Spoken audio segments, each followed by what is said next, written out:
I'm excited to welcome you to my channel. Before I dive into my story, don't forget to hit that subscribe button. My name is James, and for most of my life, I was on a relentless treadmill chasing the elusive dream of success. I was the kind of person who believed that happiness was a direct result of how much you achieved, how much you owned, and how far you could climb the ladder of success. From a young age, I was taught that the key to a fulfilling life was to work hard, make more money, and acquire as much as possible. So that's exactly what I did. I grew up in a middle-class family, where my parents instilled in me the value of hard work and perseverance. They worked tirelessly to provide for us, and I admired their dedication. I wanted to do the same, but I also wanted more than what they had, more than what I had grown up with. I set my sights on the high life, the kind of life that was advertised on TV and in magazines, where success was measured by the size of your house, the car you drove, and the luxury of your vacations. I worked my way through college, earning a degree in business with the hope that it would be my ticket to that better life. And for a while, it seemed like I was on the right track. I landed a job at a prestigious firm, quickly rising through the ranks. Each promotion, each pay raise, felt like a step closer to the life I'd always dreamed of. I bought a new car, moved into a bigger house, and filled it with expensive furniture and the latest gadgets. I traveled to exotic places, ate at the finest restaurants, and wore the nicest clothes. But somewhere along the way, the thrill of success began to fade. The more I acquired, the more I realized that it wasn't bringing me the happiness I had expected. The car payment, the mortgage, the credit card bills, they all started to weigh me down, but I told myself it was just part of the deal. I believed that if I worked harder, made more money, and bought more things, the happiness would eventually come. It had to, right? After all, wasn't that the promise of the American dream? Yet, the harder I worked, the less time I had for the things that really mattered. I missed family gatherings, skipped vacations, and found myself constantly stressed about meeting deadlines and hitting targets. My life had become a never-ending cycle of work, spend, repeat. And even though I was outwardly successful, with all the trappings of a well-off life, there was a growing emptiness inside me that I couldn't ignore. I began to wonder if there was something wrong with me. I had everything I thought I wanted, everything society told me I should want, yet I felt unfulfilled, like I was always reaching for something just out of my grasp. But I pushed those thoughts aside, convinced that if I just kept pushing, kept climbing, I would eventually find the happiness I was searching for. It wasn't until I stumbled upon a simple story, told by a humble fisherman, that I began to question everything I had believed. That story, which I initially dismissed as quaint and simplistic, would later become the catalyst for a profound change in my life. But at the time, I was too caught up in the race to see its significance. I was too busy chasing success to realize that maybe, just maybe, I was running in the wrong direction. It was a cold, gray morning in late November, and I was sitting in my office, staring at the pile of paperwork on my desk. The deadline for the quarterly report was looming, and the pressure was mounting. My phone buzzed every few minutes with emails and messages demanding my attention, and my calendar was crammed with back-to-back meetings. It was just another day in the life I had built, stressful, hectic, and overwhelming. But on that particular day, the weight of it all felt heavier than usual, as if something deep inside me was on the verge of snapping. I was exhausted, physically, mentally, emotionally. The late nights and early mornings were catching up with me, and no amount of coffee could shake the fatigue that clung to me like a shadow. I rubbed my temples, trying to ward off the headache that was beginning to throb behind my eyes, and wondered, not for the first time, if this was really what I wanted out of life. But as always, I pushed the thought aside, reminding myself that this was the price of success, that the grind was just a necessary part of the journey. Then, during a brief break between meetings, one of my colleagues, an older man named Bill who had been with the company for decades, stopped by my office. Bill was the kind of person who seemed to move through life with a quiet confidence, unhurried and unfazed by the chaos that surrounded him. He leaned against the doorframe, a cup of coffee in hand, and gave me a knowing look. "You look like you could use a break," he said with a chuckle. I forced a smile. "Yeah, well, it comes with the territory." Bill nodded, as if he understood. You know, I used to be just like you, always pushing, always chasing the next big thing. But then I heard a story that made me rethink everything. I glanced up at him, intrigued despite myself. What story? He stepped into the office and took a seat across from me, setting his coffee on the table. It's a simple story, really. But it stuck with me. It's about a Mexican fisherman. I raised an eyebrow, skeptical but curious. A fisherman? Yeah, Bill said with a smile. A fisherman and an American businessman, actually. It goes like this. And so, Bill began to tell me the story of the Mexican fisherman. He described how the American businessman, much like myself, had been vacationing in a small coastal village when he encountered a fisherman returning with his catch, a few large yellowfin tuna. The businessman, impressed by the quality of the fish, struck up a conversation with the fisherman, asking him how long it took to catch them. When the fisherman replied that it had only taken him a short while, the businessman was puzzled. Why, he asked, didn't the fisherman stay out longer and catch more fish? Why didn't he work harder, expand his business, and make more money? The fisherman's response was simple, yet profound. He explained that he had caught enough to meet his family's needs, and that was all he needed. The rest of his day was spent enjoying life, sleeping late, playing with his children, taking siestas with his wife, strolling into the village to sip wine and play guitar with his friends. He had a full and busy life, he said, without the need to strive for more. But the businessman wasn't satisfied with that answer.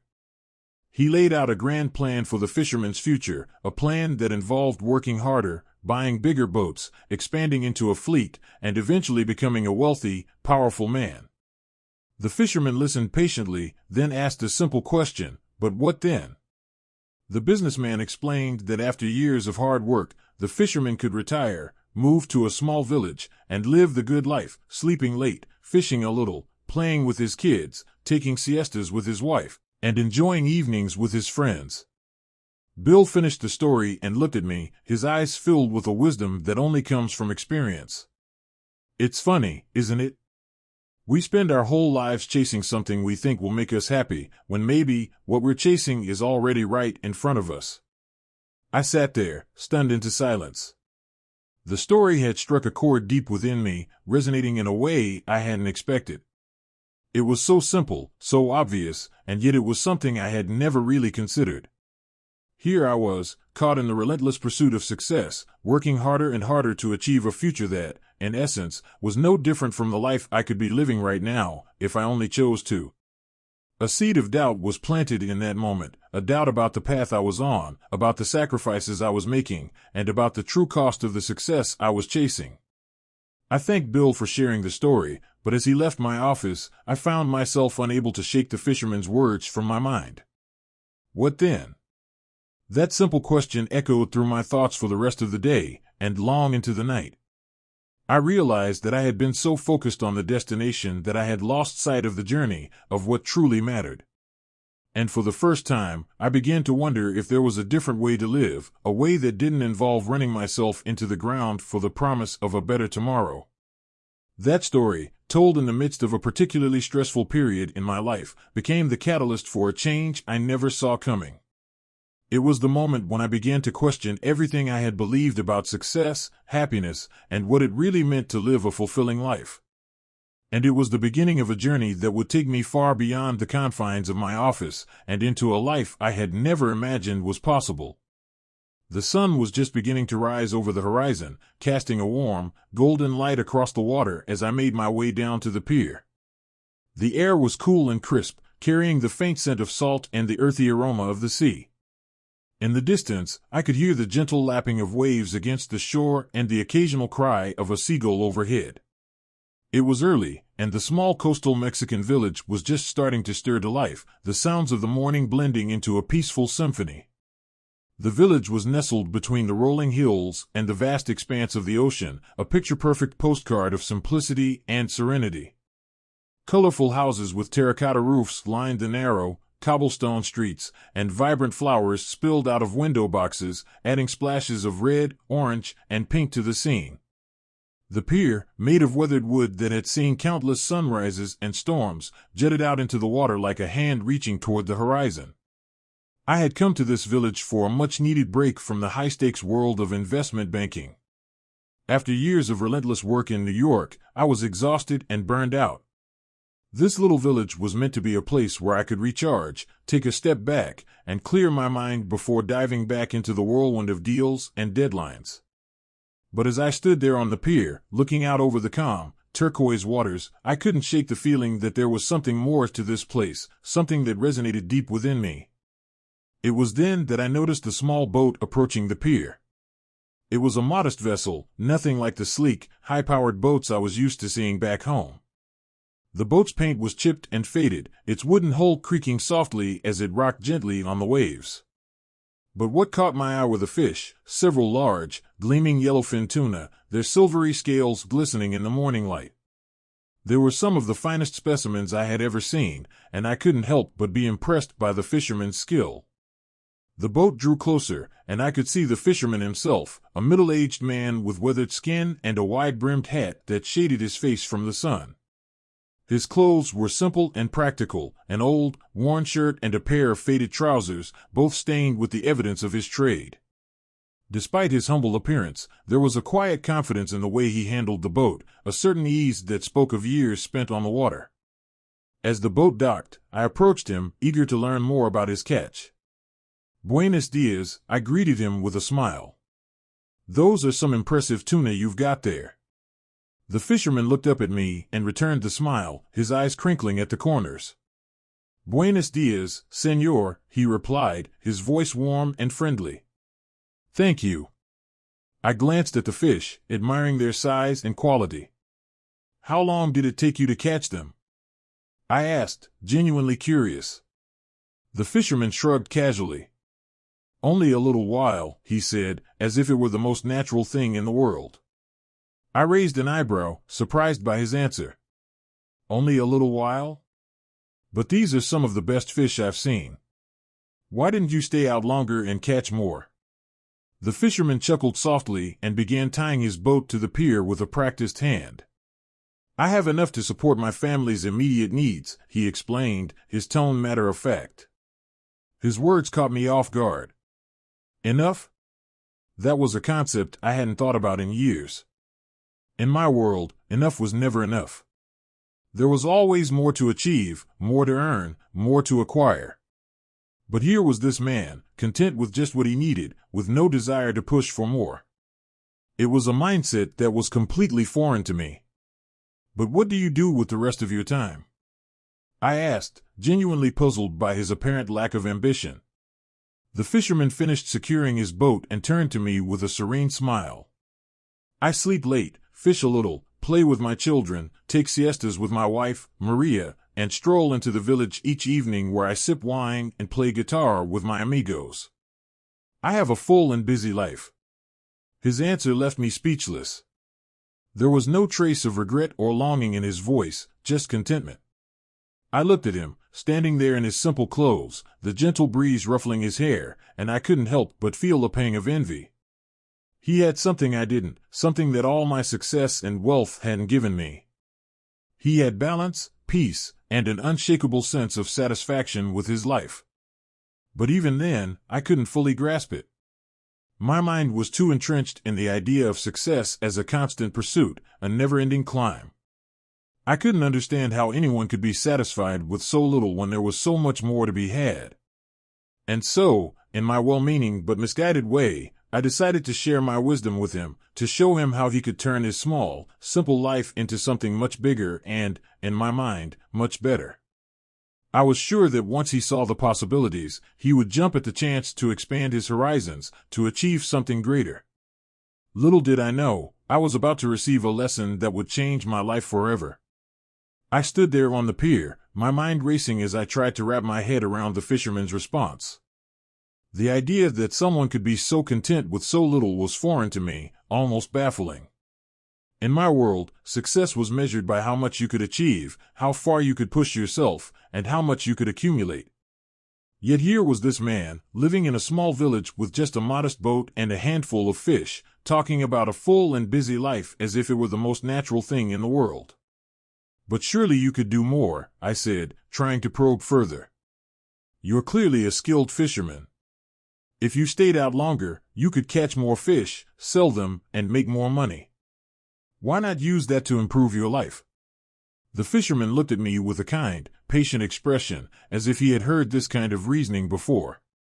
He adjusted his hat and leaned against the side of his boat, taking his time before responding. "Senor," he began, his voice calm and steady, "what would I do with more money?" "Well," I replied, eager to share my perspective, "you could start by buying a bigger boat. With a bigger boat, you could catch even more fish, make even more money. Eventually, you could buy several boats, maybe even a fleet." The fisherman nodded thoughtfully, but his expression remained unchanged, as if he was listening more out of politeness than genuine interest. "And then what?" he asked, a slight smile playing at the corners of his mouth. I was ready for that question. This was the part one knew best, the roadmap to success, the blueprint for turning a small operation into a thriving empire. With a fleet of boats, you could catch thousands of fish. You'd sell them directly to the processor instead of through a middleman. Eventually, you could open your own cannery, control the entire process from catching to distribution. You could move to a bigger city, Mexico City, maybe, or even Los Angeles, and eventually, you'd have a global enterprise. The fisherman remained silent, his eyes focused on me as I spoke, but I couldn't tell what he was thinking. His calm demeanor was unnerving. It was as if he didn't feel the excitement, the ambition that I was trying to convey. I continued, more animated now, caught up in the vision I was painting. "And after all those years of hard work, you'd be able to announce an IPO, sell your company stock to the public, and make millions. You could retire early, with more money than you'd ever need." "And then what?" the fisherman asked again, his voice still soft, his gaze steady. I paused, momentarily taken aback. He wasn't getting it.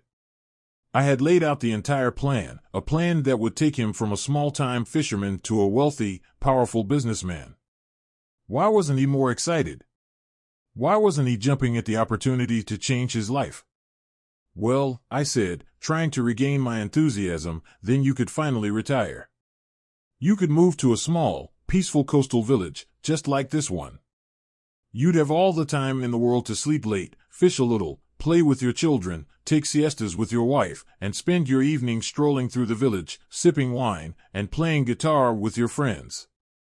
The fisherman's smile widened, and he let out a soft chuckle, as if something I had said amused him deeply.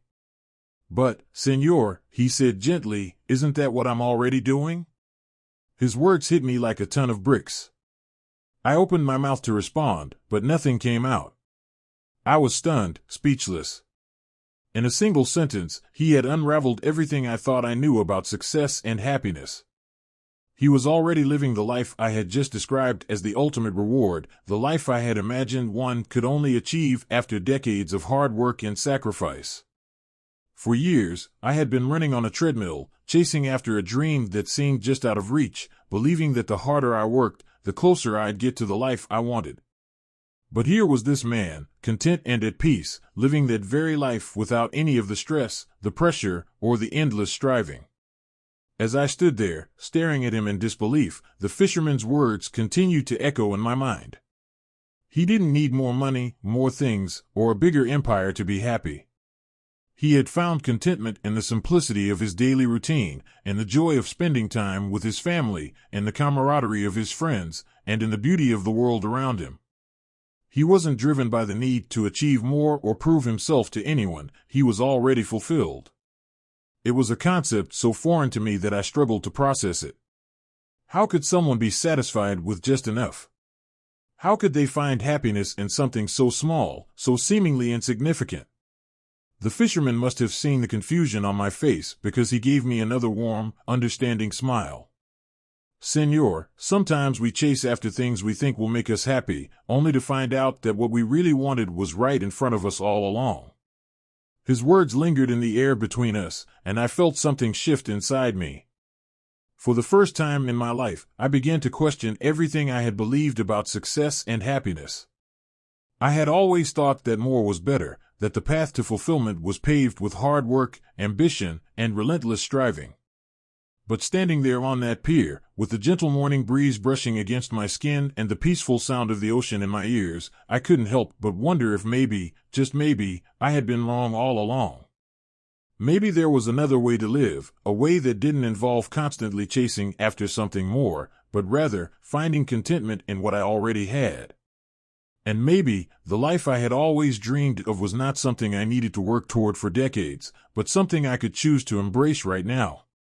The fisherman's calm, content demeanor said it all.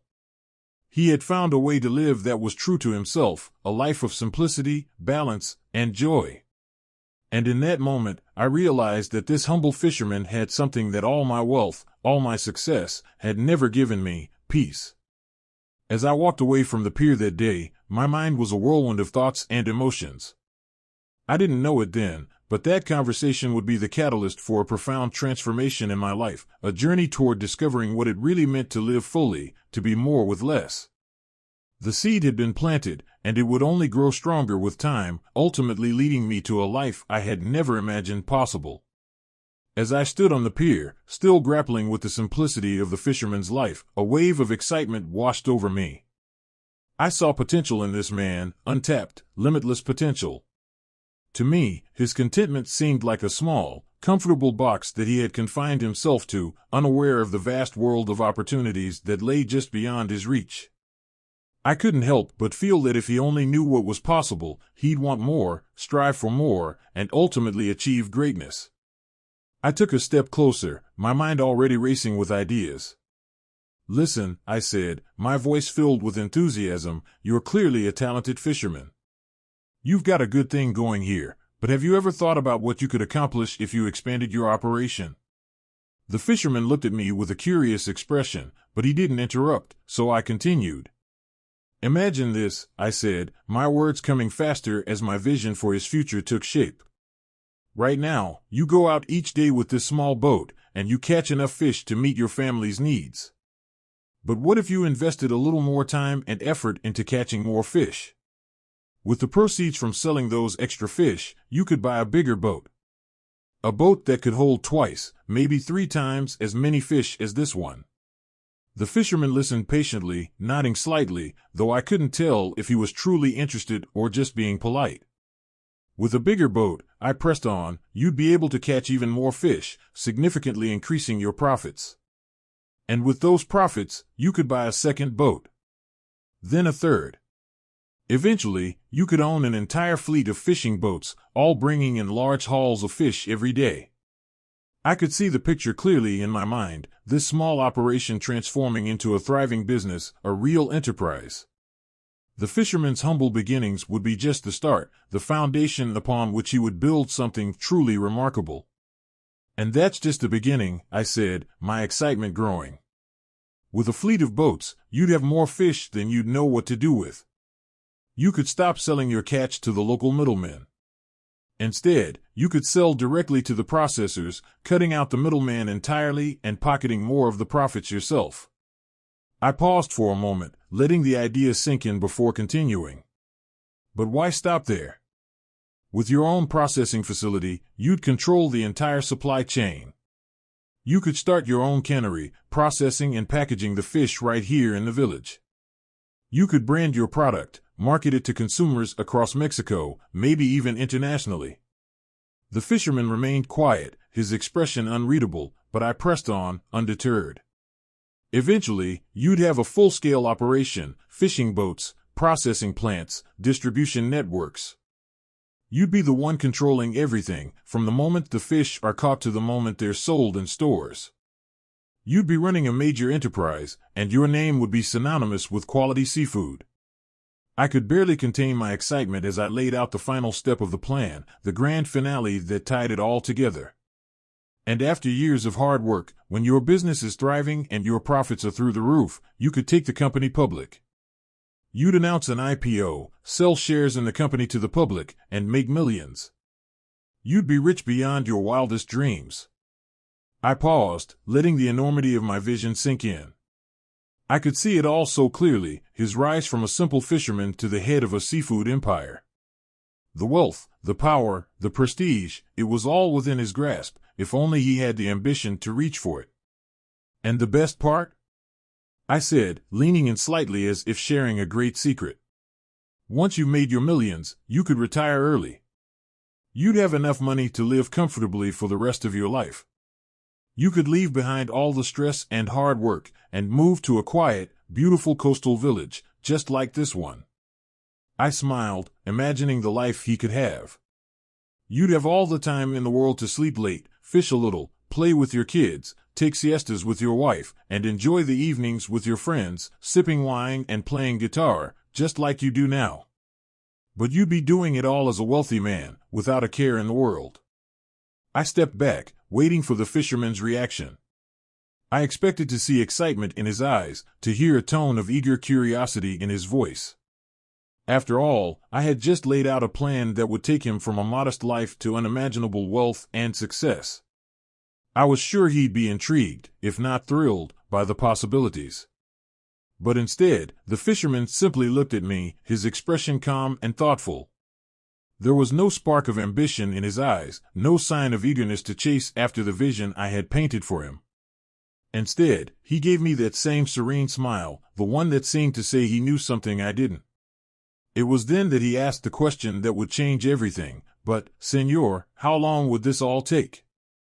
I hadn't expected that question, but I answered without hesitation. 15, maybe 20 years, I said confidently.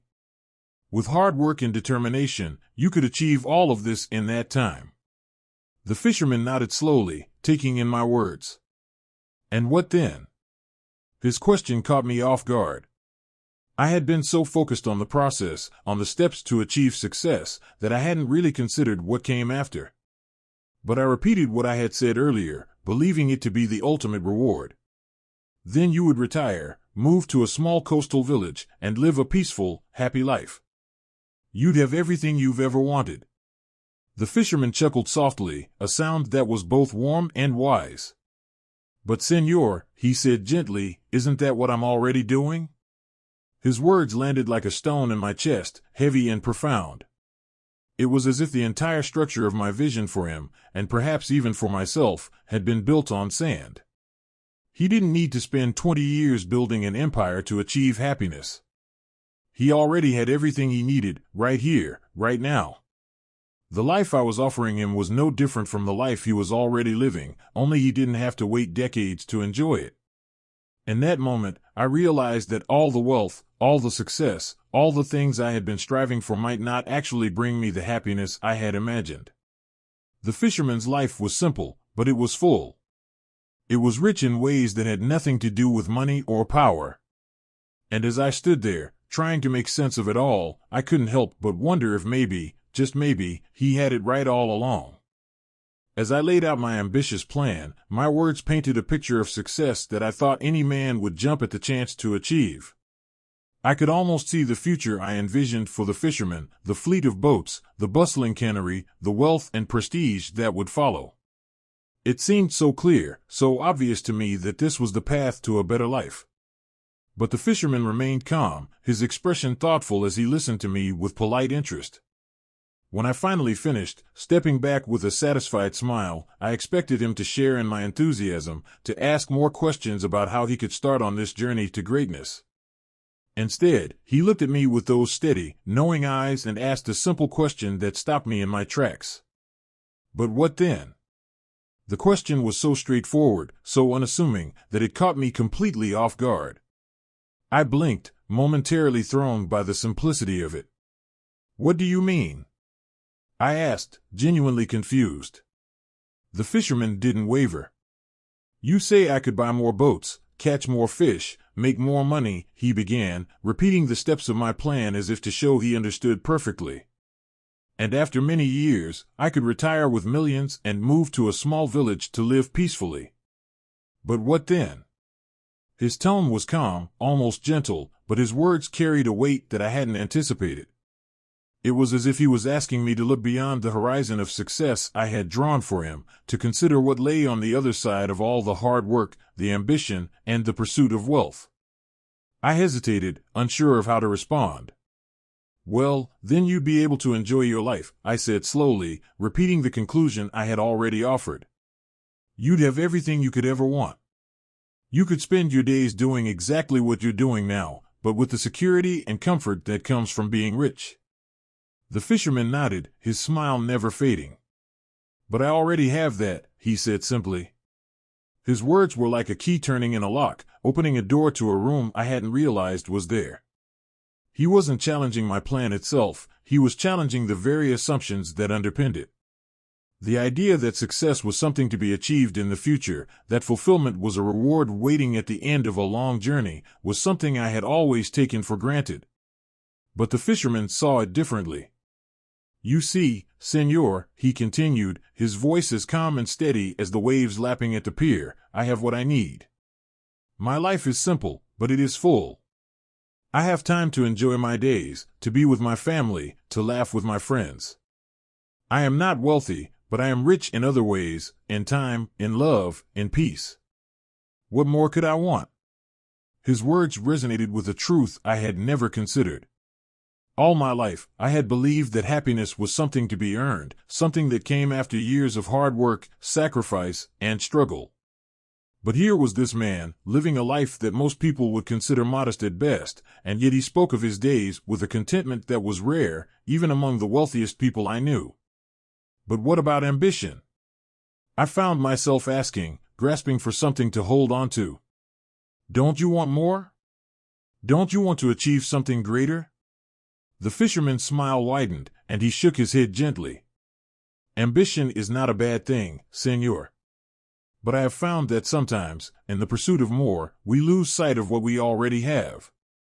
I am happy with my life as it is. I wake up each day with a sense of peace, knowing that I have enough. My family is cared for, my heart is light, and my days are my own.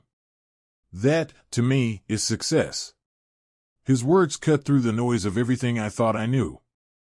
In my world, success was measured by more money, more possessions, more recognition. But the fisherman had turned that idea on its head. He measured success not by what he could accumulate, but by the quality of his life, by the moments of joy and contentment that filled his days. But what then? He had asked. It was a question that challenged the very core of my beliefs. What was the point of spending years, even decades, striving for a future that promised the same kind of peace and fulfillment he already enjoyed? What was the point of delaying happiness, of pushing it further and further down the road, when it could be found in the here and now? The fisherman's simple question exposed the flaw in my thinking. I had been so focused on the pursuit of success that I hadn't stopped to consider what it was all for. What was the end game? Was it really worth sacrificing the present for a future that might never come, or that might come too late? As I stood there on the pier, the fisherman's words echoing in my mind, I felt a shift within myself. For the first time, I began to see the possibility that perhaps the life I was chasing wasn't the only path to fulfillment. Perhaps there was another way, a way that didn't require constant striving, but rather, a way that embraced the present, that found joy in the simple, everyday moments that I had been overlooking. The fisherman had found his then, a life of peace, contentment, and balance. And in doing so, he had revealed to me a truth that I had been too blinded by ambition to see, that success isn't about how much you can achieve or accumulate, but about how fully you can live the life you have. With that, the conversation between us came to a quiet close. The fisherman turned back to his boat, preparing to take his catch to the market, while I remained on the pier, lost in thought. The questions he had raised lingered in my mind, challenging me to reconsider what I truly valued and what kind of life I really wanted to lead. But what then? He had asked. And it was a question that would stay with me long after I left that village, shaping the course of my life in ways I never could have imagined. As I stood on that weathered pier, the fisherman's simple question echoed in my mind, but what then? It was such an innocent, unassuming question, yet it struck me with the force of a revelation. Suddenly, the grand vision I had so eagerly laid out for him, the expansion of his business, the accumulation of wealth, the eventual retirement, began to unravel before my eyes, exposing the irony at its core. I had come to this small coastal village to escape the pressures of my life, to recharge before diving back into the relentless pursuit of success that had consumed me for years. I was proud of what I had achieved, of the hard work and sacrifices that had brought me wealth, status, and recognition.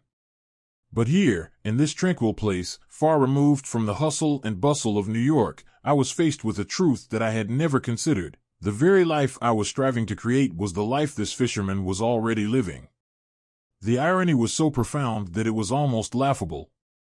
I had spent years running on the treadmill of ambition, believing that success meant more money, more power, more things. And what was the ultimate reward for all that effort? The chance to retire early and enjoy a simple, peaceful life. The kind of life this fisherman had right now, without the decades of stress and struggle. I had painted a picture of his future that, in my mind, represented the pinnacle of success, a thriving business empire, millions in the bank, and a retirement filled with leisure and contentment. But as I stood there, the realization hit me like a wave crashing against the shore. He didn't need to wait for that. He didn't need to spend the next 20 years of his life chasing after wealth and success because he had already found what truly mattered. The fisherman had something that all the money in the world couldn't buy: peace, contentment, and the ability to live fully in the present. He had time to sleep late, to fish a little, to play with his children, to take siestas with his wife, and to enjoy the company of his friends.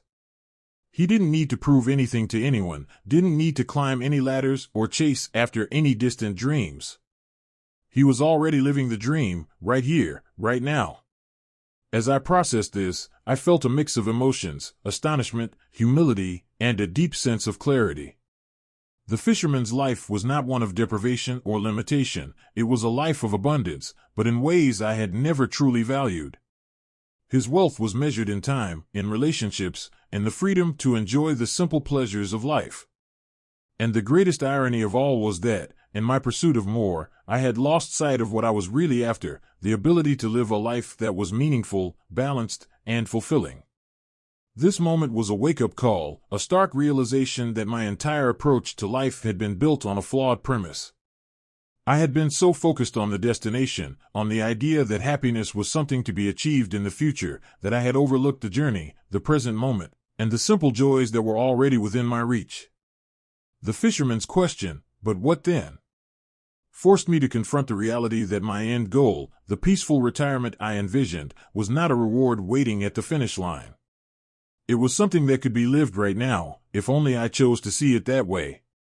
The endless striving, the constant pushing for more, suddenly seemed futile, a never-ending cycle that would only delay the happiness I sought. In that instant, I realized that my grand plan for the fisherman wasn't a gift or an opportunity, it was a trap. A trap that would pull him away from the life he loved, from the things that truly mattered, and into the same rat race I had been running for years. And for what? To end up right back where he started, only older and perhaps too weary to enjoy the fruits of his labor. The simplicity of his life, which I had initially seen as a limitation, now appeared as a profound wisdom. The fisherman had figured out something that had eluded me for so long: that success isn't about how much you can accumulate or how far you can climb, but about how fully you can live the life you have, in the moment you're in. As the fisherman began to unload his catch, whistling a tune as he worked, I felt a deep respect for him and for the life he had chosen. He had found the balance that I had been chasing, and he had done it without the trappings of wealth or the validation of others. He had found contentment in what he already had, and in doing so, he had achieved a level of success that I was only just beginning to understand. I stood there for a while longer, watching him go about his work, my mind racing with thoughts and emotions. The future I had envisioned for myself, a future filled with more of everything, now seemed hollow compared to the richness of the present moment. I realized that the happiness I had been chasing was not something to be earned through years of toil, but something to be embraced in the here and now. With a deep breath, I turned and walked away from the pier, leaving the fisherman to his peaceful life. As I headed back to the village, I knew that I had been given a gift far greater than any business plan or financial advice. I had been given a glimpse of what it truly meant to live well, to be rich in the ways that mattered most. And as I walked, I couldn't help but smile at the irony of it all. The fisherman had taught me more about success and fulfillment in that short conversation than I had learned in all my years of striving. It was a lesson I would carry with me for the rest of my life, a reminder that sometimes the greatest wealth is found not in the pursuit of more, but in the contentment of having enough. As I left that small coastal village and returned to the familiar chaos of my life in New York, the fisherman's words stayed with me, echoing in my mind like a quiet but persistent refrain, "But what then?" The simplicity of his question had peeled back the layers of my ambition, revealing the emptiness that often lay beneath my relentless drive for more. The irony of my grand plan, which promised a return to the very life the fisherman already enjoyed, was impossible to ignore. It forced me to confront a truth I had long avoided. Despite all my success, I wasn't truly living. Back in my high-rise office, surrounded by the trappings of my hard-earned success, I felt a growing sense of discontent. The office that once symbolized achievement now felt like a gilded cage, trapping me in a cycle of endless striving. The meetings, the deadlines, the deals, they all seemed to blur together, each day a repeat of the one before, with little time to savor the life I had worked so hard to build. The more I thought about it, the more I realized that I was no different from the fisherman in my story, only I had chosen to take the long, arduous road to the life he was already living. The first step in changing my life was the hardest, admitting to myself that the path I was on wasn't leading me to where I truly wanted to go. I had always prided myself on my ability to work hard, to push through any obstacle, to achieve success no matter the cost. But now, for the first time, I questioned whether that success was worth it, whether it was even the right kind of success. I began to reevaluate my priorities, asking myself what truly mattered. Was it the size of my bank account, the prestige of my job title, the accumulation of things? Or was it something deeper, time with my family, moments of peace, the freedom to enjoy life without constantly chasing the next milestone? The more I reflected, the clearer it became that the latter was what I truly craved. So, I made a decision that felt both terrifying and liberating. I began to slow down. I started by cutting back on my workload. I turned down projects that didn't align with my new priorities, and I stopped saying yes to every opportunity that came my way. It was difficult at first. After all, I had spent years conditioning myself to believe that more was always better. But with each project I declined, I felt a little lighter, a little freer. I realized that my worth wasn't tied to how busy I was or how much I accomplished. In fact, the more I let go, the more space I created for the things that truly mattered. Next, I made a conscious effort to reduce my commitments outside of work. I had always filled my calendar with networking events, social obligations, and activities that seemed important at the time but ultimately left me feeling drained. I began to prioritize quality over quantity, focusing on the relationships and activities that brought me genuine joy and fulfillment. I spent more time with my family, reconnecting with them in ways I hadn't in years. I made time for the simple pleasures I had once overlooked, reading a book, taking a walk, savoring a quiet morning with a cup of coffee. As I simplified my life, I also took a hard look at my finances. I had been caught in a cycle of earning and spending, constantly upgrading and acquiring, yet never feeling satisfied. I decided to downsize, selling the things I didn't need, cutting out unnecessary expenses, and shifting my focus from acquiring more to appreciating what I already had. It was a process of decluttering, both physically and mentally, and it brought me a sense of peace I hadn't felt in years. Perhaps the most significant change, however, was my mindset. I began to embrace the idea that enough is truly enough. The fisherman's contentment with his simple life became my guiding principle. I realized that I didn't need to chase after some distant dream of success. I could create a life of fulfillment right here, right now, by focusing on what truly mattered to me. As the months passed, I noticed a shift in how I felt. The anxiety and stress that had once plagued me began to fade. I felt more present, more connected to the world around me. I found joy in the everyday moments that I had previously overlooked, the sound of laughter, the warmth of the sun on my face, the taste of a home-cooked meal shared with loved ones. I also started to see success in a new light. It was no longer about accumulating wealth or climbing the corporate ladder. Success, I realized, was about living a life that was true to my values, one that brought me happiness and peace. It was about having the time to enjoy the things I loved, the freedom to make choices that aligned with who I wanted to be, and the ability to share meaningful moments with the people who mattered most. In many ways, the changes I made were small, incremental, but their impact was profound. I was no longer running on the treadmill of ambition, constantly striving for more.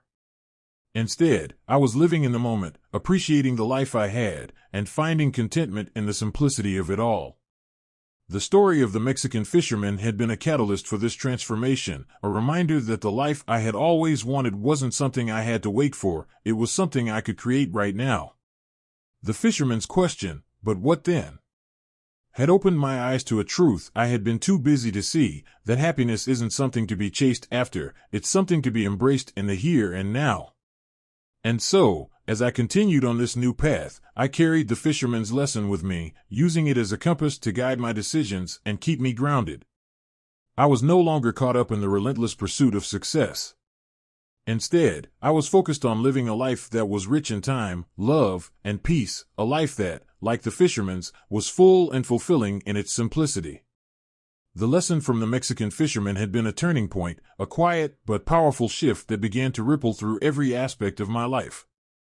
It wasn't an overnight transformation, rather, it was a gradual process, one that required me to unlearn the habits and mindsets I had built over years of relentless striving. But as I started to apply the fisherman's wisdom, my life began to change in ways I hadn't anticipated, ways that brought me a sense of peace and fulfillment I had long been searching for. The first and most visible change was in my lifestyle. I had spent years accumulating bigger houses, nicer cars, the latest gadgets, and endless material possessions that were meant to symbolize success. But as I began to question the true value of these things, I realized that they were not bringing me the happiness I had expected. They were just adding to the clutter, both physically and mentally, weighing me down with the burden of ownership. So, I made the decision to downsize. I sold the sprawling suburban home that had felt increasingly empty, opting instead for a smaller, more manageable house closer to the city. The new place was modest by comparison, but it felt like a breath of fresh air, simple, cozy, and full of potential for creating meaningful memories. The process of moving was cathartic. As I sorted through years of accumulated possessions, I let go of the things that no longer served a purpose, keeping only what truly mattered. Each item I parted with felt like shedding a layer of unnecessary weight, leaving me lighter and more focused on what was important. Downsizing also extended to my finances. I had always equated financial success with spending, upgrading to the latest model, taking lavish vacations, dining at the finest restaurants.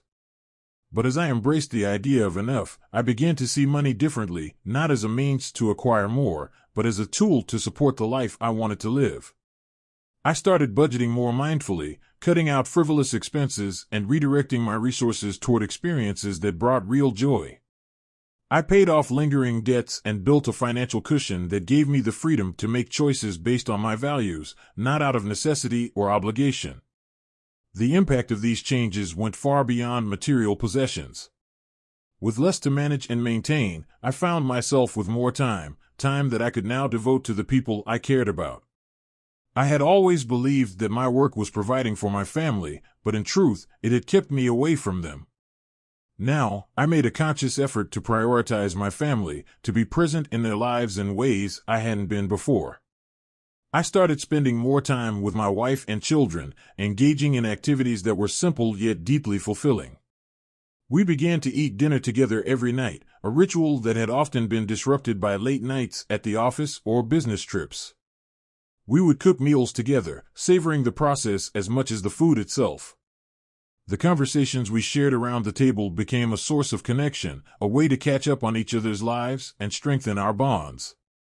Weekends became a time for exploration and relaxation, rather than just another opportunity to catch up on work. We would take long walks in the park, go on spontaneous road trips, or simply spend a lazy afternoon at home, playing board games or watching movies. I learned to appreciate these moments of togetherness, recognizing that they were the true measure of a rich life, not the size of my bank account or the prestige of my job title. My relationship with my children transformed as well. Before, I had been the busy, distant father, always working, always distracted. But now, I was more involved in their lives, attending their school events, helping with homework, and being there to listen when they needed to talk. I realized that the greatest gift I could give them wasn't material wealth, but my time, my attention, and my love. The connection I built with them during this period became one of the most rewarding aspects of my life. But perhaps the most profound change was internal. As I slowed down and simplified my life, I began to reconnect with myself in ways I hadn't before. I rediscovered the joy in simple pleasures that I had long overlooked, the quiet satisfaction of reading a good book, the peace of a morning spent in reflection, the contentment of a walk in nature. These moments of stillness became a source of renewal, allowing me to recharge and find balance in a world that had once seemed overwhelming. I also started to cultivate mindfulness, something that had been foreign to me during my years of constant busyness. I learned to be present in the moment, to focus on the here and now rather than constantly worrying about the future or dwelling on the past. This practice of mindfulness brought me a sense of calm and clarity that I had never experienced before, helping me to navigate life's challenges with a steady heart and a clear mind. The changes I made also extended to my work. I had always been driven by ambition, constantly pushing for the next promotion, the next deal, the next success. But now, I found myself reevaluating what I wanted from my career. I began to focus less on climbing the corporate ladder and more on finding meaning in my work. I took on projects that aligned with my values, that allowed me to use my skills in ways that made a positive impact. I set boundaries, ensuring that my work didn't consume my life, and I made time for the things that truly mattered to me outside of the office. As my life transformed, I noticed that I was no longer chasing after something elusive, something that always seemed just out of reach. Instead, I was living in the moment, finding fulfillment in the life I had created, one that was simpler, more intentional, and deeply aligned with my values. I was no longer driven by the need for more, but by the desire to live fully, to be present, and to enjoy the richness of the everyday. The lesson from the Mexican fisherman had become my guiding star, leading me away from the relentless pursuit of success and toward a life of balance, contentment, and joy. It was a life I had once believed was the reward for years of hard work, but now I understood that it was something I could choose to embrace right now. By slowing down, reducing my commitments, and focusing on what truly mattered, I had found the fulfillment I had been searching for all along. And in this new way of living, I discovered a truth that had been hidden in plain sight, that happiness isn't something to be earned or achieved, it's something to be lived, every day, in the simple, beautiful moments that make up a life well lived. As I reflect on the journey that brought me here, I realize how much has changed, not just in my life, but within myself. The story of the Mexican fisherman, a tale so simple and unassuming, became the catalyst for a profound transformation. It challenged my long-held beliefs about success and happiness, and ultimately, it led me to a life that is richer, more meaningful, and far more fulfilling than I ever could have imagined. I used to believe that happiness was something to be earned, that it was the reward waiting at the end of a long, arduous climb up the ladder of success. But now, I understand that happiness isn't a destination, it's a way of being. It's found in the small, everyday moments that we so often overlook in our pursuit of more. It's in the laughter of my children, the warmth of my wife's hand in mine, the peace of a quiet morning, and the satisfaction of a day well lived. The fisherman's life, so full in its simplicity, taught me that true wealth isn't measured by the size of your bank account or the number of possessions you own. It's measured by the quality of your relationships, the depth of your experiences, and the time you have to enjoy them. This realization has reshaped my values, guiding me to live more with less, to prioritize time and experiences over material wealth. I've learned that the pursuit of more can be a never-ending cycle, one that leaves you always wanting, always striving, but never truly satisfied. In contrast, embracing the idea of enough brings a sense of peace and contentment that no amount of money or success can provide. It allows you to focus on what truly matters, to savor the moments that make life meaningful, and to live fully in the present. This philosophy has become the foundation upon which I now build my life. It influences every decision I make, from how I spend my time to the goals I set for myself. I've learned to say no to the things that don't align with my values, to let go of the unnecessary, and to create space for the things that bring me joy and fulfillment. I've become more intentional in how I live, mindful of the choices I make and the impact they have on my well-being and the well-being of those I love. I'm committed to living a life that values quality over quantity, presence over productivity, and connection over competition. I've come to see that the greatest riches are found not in what we acquire, but in what we experience, in the relationships we nurture, and in the time we have to enjoy the simple pleasures of life. The story of the Mexican fisherman has become more than just a tale. It's a guiding philosophy, a reminder of what truly matters. It's a lesson I carry with me every day, one that has changed the way I see the world and my place in it. It's helped me to slow down, to appreciate the beauty in the ordinary, and to find contentment in the life I have. As I move forward, I'm committed to honoring the lessons I've learned from this journey. I'll continue to seek balance, to cherish the moments that make life meaningful, and to live in a way that aligns with my values. I'll keep striving to be more with less, to focus on what truly matters, and to live each day with intention and gratitude. In the end, the Mexican fisherman taught me that success isn't about how much you can achieve or accumulate, but about how well you can live the life you have. It's about finding joy in the present, valuing time and experiences over material wealth, and embracing the simple, beautiful moments that make life worth living. And so, as I continue on this journey, I do so with a renewed sense of purpose and clarity. I'm no longer chasing after some distant dream of success. I'm living it, right here, right now, in the everyday moments that make up my life. I'm living more with less, and in doing so, I've found a richness and fulfillment that I had been searching for all along. This is where the story ends. Share your opinion in the comments. Did you like the story?